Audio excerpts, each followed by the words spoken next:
Hello and welcome to this video series where I'll be searching for the best trading strategy for cryptocurrency trading with the trading bot. In each video I'm going to test a strategy that is explained in a YouTube video, trading site or is publicly available for use. Each strategy will be tested on its performance by trading multiple digital asset pairs over their largest possible backtest period. The result of this test is then compared with the results of earlier tested strategies. And if you like these videos and you want to see more of them, then please click on the like button and subscribe to my channel.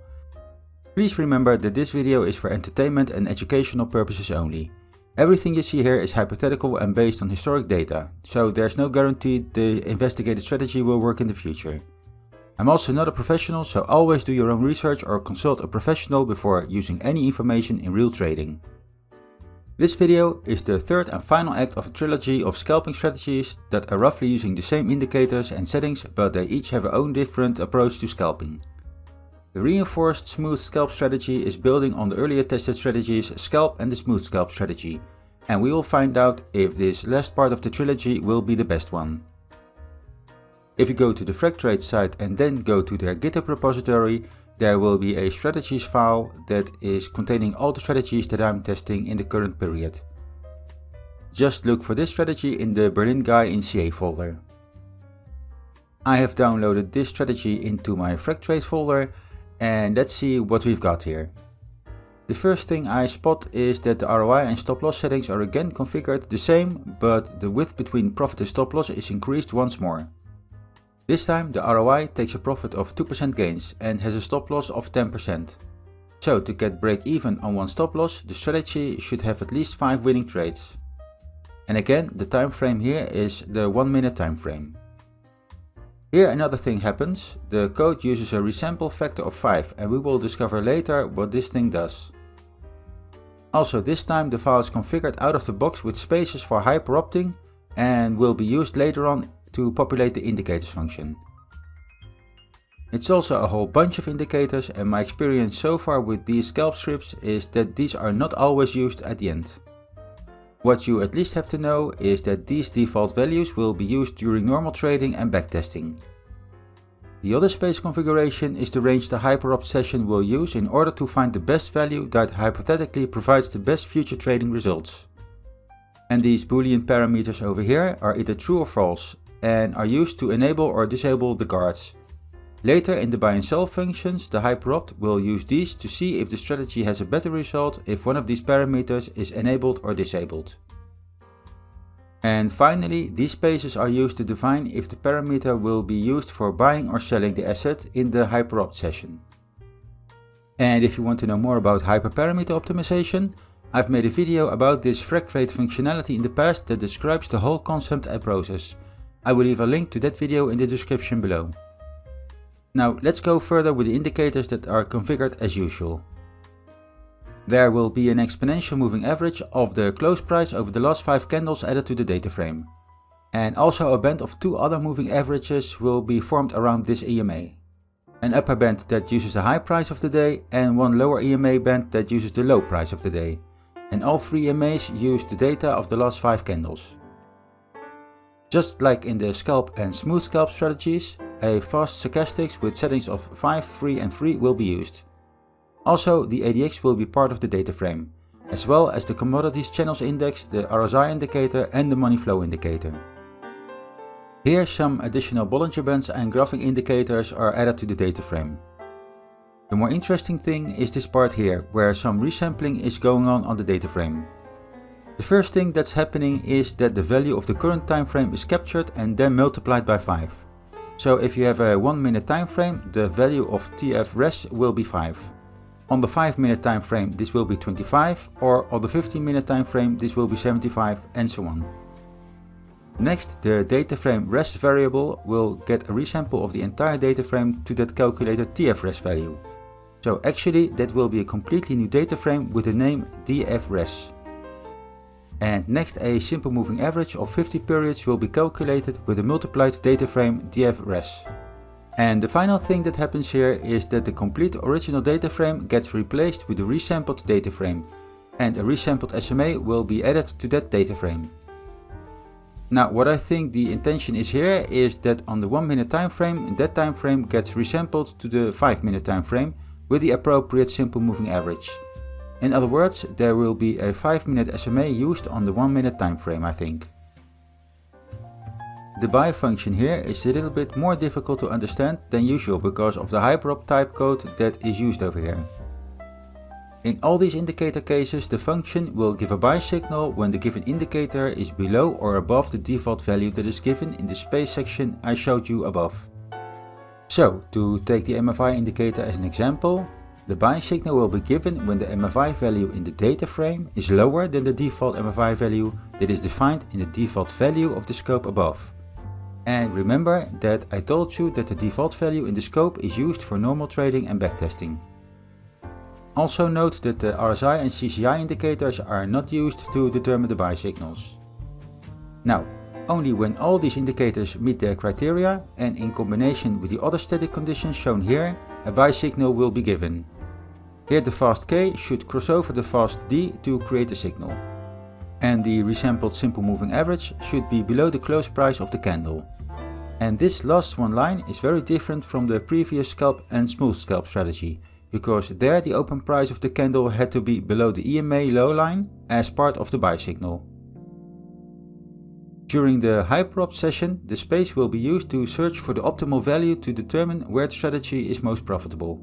This hyperopt value will be placed in the self buy MFI value, and then the condition checks if the MFI value of the data frame is below that hyperopt value. And this same principle is also true for the other indicators that are stated over here. Again, if you want to know more about the way hyperparameter optimization works, I have made this extensive video on this subject earlier. Now, to get a sell signal, the open price of the candle should be above the high EMA band. Then the code is almost identical to the buy signal, but the conditions are reversed. So instead of an MFI that should be lower than the default MFI threshold, it should be higher. And the same thing goes of course for all the other indicators stated here.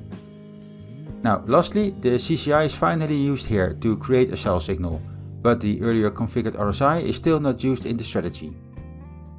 Again, all these statements should be true in combination with the static condition here, which is in this case the check if there's any volume on the pair at the moment. Now let's test this strategy on my default backtesting timeframes and also on the 1 minute time frame to see which time frame comes out the best and compare the results later on.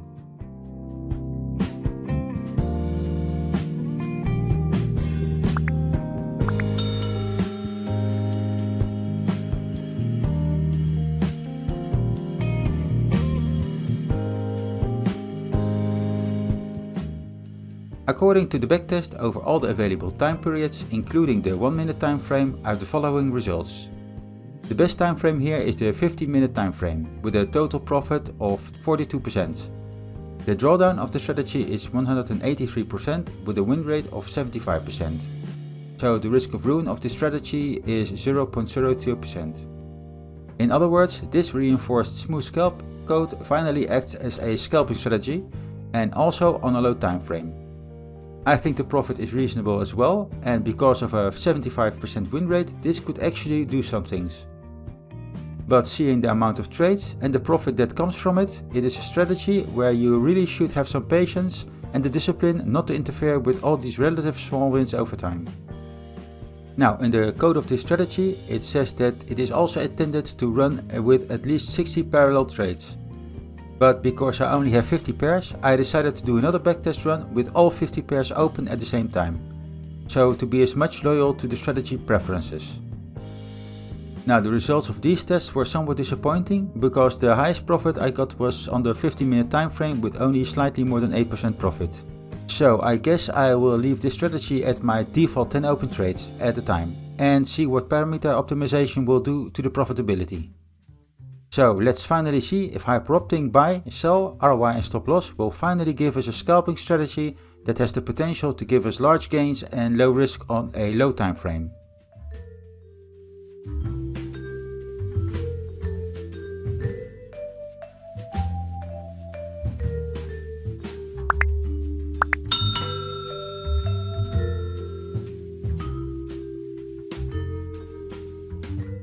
After backtesting the optimized strategy, a pleasant result is shown. It has indeed been nicely optimized and got some very profitable 15-minute time frame results. It went from an initial profit of 40% to almost 2000%. And the win rate is also still very acceptable in my opinion, with 68%, which results in a risk of ruin of around 50%. I'm not really happy with the drawdown that has been increased, but I'm not surprised if you consider that almost every other profitable strategy suffers from this drawdown as well. Nonetheless, the score that I recalibrated since my last video shows also that the high profit is valued and therefore might put this strategy somewhere in the mid regions of the league that I created. And once again, before I continue, I will tell you something about the way I run these tests and find the best trading strategy. In this overview, I have written down the setup for these tests and also the method to try to find the best strategy. This is the way I do these backtests to find the most profitable one, and you can always use this as an inspiration to develop your own methodology. I always strongly recommend that you do your own research after watching my video. Develop your own way of testing and get confidence in your own method. And make sure you always forward test the strategy before using it in actual real-life trading. Now let's see how this Reinforced Smooth Scalp performs in comparison with my earlier tests. As you can see over here, the Reinforced Smooth Scalp strategy is the first strategy that enters the top 6 with a low time frame of 50 minutes. I honestly thought that good gains were only possible if you used a trend riding strategy that was in the market for a couple of days or even weeks or months. This one proves that there is indeed a possibility to scalp the markets and still make good profits as well. It enters the league right behind the earlier tested scalp strategy, but has a much higher gain, and by the looks of it, the scalp strategy is only just in front because it has such a low drawdown. But it also has a lot less trades made, so again this is a trade-off between large gains and the risk of getting wrecked. Nonetheless, with a relative high win rate, it surpasses the first 4 entries. And this could be definitely a strategy that can provide you with nice gains over time. It's definitely one that you have to keep in your back pocket to investigate further in the future. So at the end of this trilogy, I want to thank you for watching. And as always, I want to ask you to please click on the like button, subscribe to my channel and leave a comment if you have one. Please keep in mind that I'm not affiliated with Freqtrade or the maker of this strategy. So if you have any questions about those things, then ask the developers on their GitHub site. And I will see you in the next video. Goodbye.